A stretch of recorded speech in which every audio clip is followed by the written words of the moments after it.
Because I keep thinking about if I should do a 350Z rear in this, because Caleb Quambeck tells me that the S14 rear with the CD09 is going to suck. So before we get out of here tonight, actually, Brian from Driveshaft Pro, he stopped by. We've been talking for a couple days. He stopped by when Aaron Parker had his FD RX-7 in the yard, and rear bumper off. Yeah. Took his whole everything off. Yeah. So he was like, oh, if you guys ever need a drive shaft made, let me know. I'll come here and help you out as far as like measuring what you need and stuff. He's gonna show us what you would need to do if you wanna order a custom drive shaft through him, how you would have to measure it and like what type of measurements they need. First order of biz. Well, we know what transmission you're running in there, so I brought a part. So if you know what trans it is and you can communicate that to one of our guys, yep. We can fit you with the yoke. So the best thing with the standard trans yoke is to have it in hand and actually fit it and get a measurement with the yoke. If you don't have one, we can usually get a measurement from the seal of the transmission to the face of the flange. In this case, this is going to be a flat flange, so we just measure to typically we'll measure the top and the bottom, so you can kind of split the difference of the measurement because there's a slight angle up there. But in some different applications, you might have a pinion yoke where the U-joint just seats right in. But on most imports, you're going to have a flange like this. So it's a really easy measurement. If you can get out of the vehicle, just face a flange to the seal of the transmission yoke. But again, because we do have the transmission yoke here tonight, we'll slip it in there and get a center of the yoke once we back it out about 3/4 of an inch so that we can have enough room to install and whatnot. Cool. So, yeah. That's super helpful for me because since I bought this transmission and didn't have like a donor car, I actually didn't have the drive shaft yoke, and it is different from the SR20 trans that I had. So we're bottomed out right there. You can't even see the hub right there. Typically you just want, I mean, this is independent rear suspension, so you don't need a whole lot of travel. It's not going to move hardly at all. So you really just need room for installation. So you want to try to get as much spline engagement as you can. So the best measurement from the point of the seal here, I'll back it out so you can kind of see where I'm pointing. But right here where the hub starts, right where that taper goes down, you want to go in like about 3/4 of an inch. So right there is actually perfect. And then we're going to measure from the face of the flange back here. So we'll start at the bottom. I don't know if you can see like the middle of the U-joint? Yeah, I'm going to go to the center of the U-joint right here. So you can't see the tape on this side, but it's about 46 3/8 to the center of the joint. And then I'll go to the top back over here, opposite end.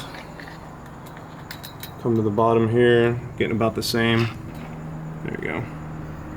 Let's see, we got about 46.5, 46 3/8. So that's to the center. So that'll be the riding length of the face of the flange to the center of the joint up here. I always like getting a second reference, so we'll pull this out. You got the plug with you? So I'll go to, again, if you don't have the yoke, just go to the edge of the seal. And you usually want to communicate if the output shaft is protruding out from the seal. In this case, it's pretty flush. So we'll just butt our tape up against the seal and the output shaft right there.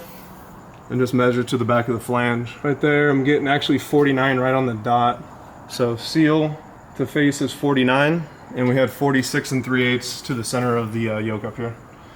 So we'll just double check that on the yoke. 2 3/4 from the, so 2 inches to where the hub starts, and then another 3/4 out is 2 3/4. Okay. Subtract 2 3/4 from what we said was 49, right? Yep. To the seal right there. Yep, 49 right on the dot. And you're gonna get approximately 46 1/4.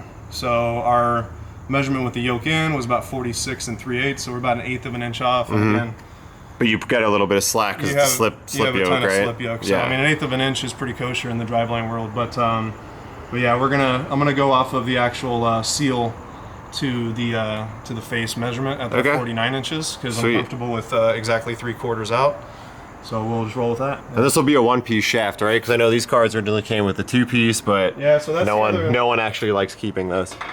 No, yeah, you don't. If you're gonna be putting any sort of anything other than daily driving, you don't want to run a 2-piece shaft. If you can't, convert over to a 1-piece. I mean, the cross member's right here, so this is usually going to be your clearance issue. Yeah, but we can take care of that. We've clearanced some other parts in here to fit this big old transmission, so it's no issue. So depending on what what kind of horsepower you're running and whatnot, and what the length of the shaft is, that's where the tubing diameter gets important. So this should be like 500 horsepower. Is it? Yeah. Okay. That also you have to take into consideration what series joint you want to do. So that yoke right there, that is a serviceable 1310 series joint. that's made by Powertrain Industries. Yeah, so that just takes like a standard U-joint you could buy at like Napa or AutoZone or some shit, right? 1310 is the most common joint that you can find anywhere. Oh, okay, so the 1310 we're talking about is actually the U-joint, so... Yeah, it's the U-joint series, so which means the size. So this 5-1310X is the most common joint that we use, and they are the best joints on the market in my opinion. They're not cross-drilled like most greasable joints are. There's no Zerk fitting on there, so they're actual double sealed. And you probably can't see in there, but no, but yeah, they're double sealed. Instead of being the and each what that means is usually when you take your U-joint apart and that cap falls out, all your needle bearings go flying all over the floor, and then it's completely junk. So yeah, these ones been are there, done that a easy million to times. install too, because the needle bearings are held in by seals. So oh, nice. If you drop a needle bearing, then it must be your first time putting a U-joint in. The horsepower, the length, the application, everything, you know, that all determines what series joint you're going to be using and then what diameter you want to go with. With this length right here, it looks like, you know, you want to go as big as what you can really fit. You said you wanted to go steel? I think on this car I'll do steel. Yeah.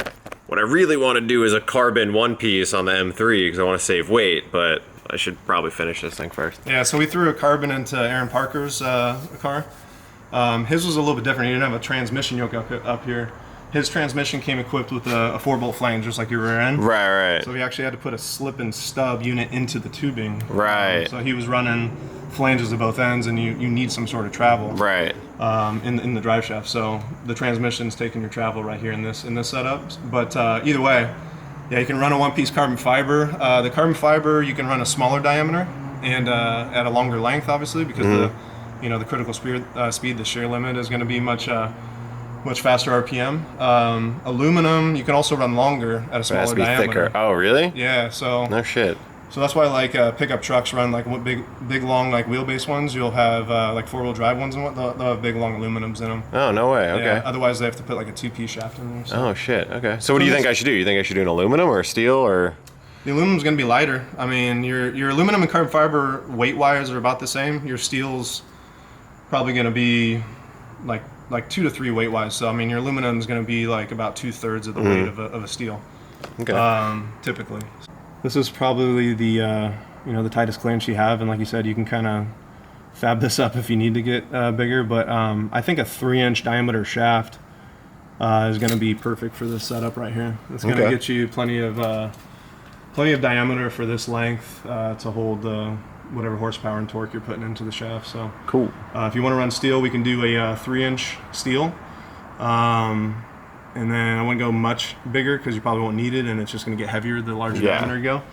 Aluminum, the weight doesn't change that much, so if you can fit a 3.5 inch, I'd probably roll a 3.5 inch in here just to get that extra, critical speed limit and torque capacity, So okay. But it's also up to you. I mean, that yoke we have in a 1350 series, which is a much bigger joint. If you want to do like a joint comparison, you got. Yeah, I've seen this because this is like when I did my Ford 9-inch in my truck, it was like this or that. I actually had to do like a conversion joint that was part 1310 and part 1350. Yep. Yeah, exactly. So you can see, I mean, the height obviously and the cap size are the two major differences. Yeah. So you're gonna get obviously more strength out of the 1350. So it's just a safer way to go, especially if the components are available. And like I said, the trans yoke, that's something you can't fab up. A flange for the rear end, we can always machine something like that. Yeah. So all right, cool. We have blank flanges. We can make a 1350 for that application, and like you said, we can cross drill it so that if you want to put a 350Z rear end in there down the road, we can put a dual pattern on there for you. Nice, yeah, that'd be great. Yeah. Because I keep thinking about if I should do a 350Z rear in this, because Caleb Quambeck tells me that the S14 rear with the CD09 is going to suck, but we'll see. We missed one important note on what to do when you're taking measurements on your drive shaft, and that's the rear differential flange. Yeah, so if you don't have the flange, or if the application you can't search and see what exactly the pattern is, let's just pretend that this is obviously the drive shaft flange, but let's pretend this is on the differential. The pilot is obviously going to be opposite on the flange than what it is on the diff. So on the diff, it's a female. This is going to be the male pilot. So you're going to use your calipers and measure to the inside on the diff. But in this case, this is a common Nissan pilot right here. And then the bolt circle diameter, so if you draw a circle through the 4 bolt holes right here, That's what we need to find out. We also need to find out if it is square. So if you just kind of quickly check and make sure they're all evenly spaced, that's a square pattern. And then I go, you want to go center to center, but a more accurate measurement is if you go edge to far edge, so inside to outside kind of thing. And okay. so this one's right about 3.2 and some change, which this is exactly 3.2 is what the pattern is. Cool. And the bolt hole size. Nice. So those three things, you got your flange pattern, that's all we need to know. So, Sweet. So now you know everything you need when you're making your custom drive shaft. Doesn't have to be an S14. This is for literally anything. Hit these guys up, get a drive shaft made.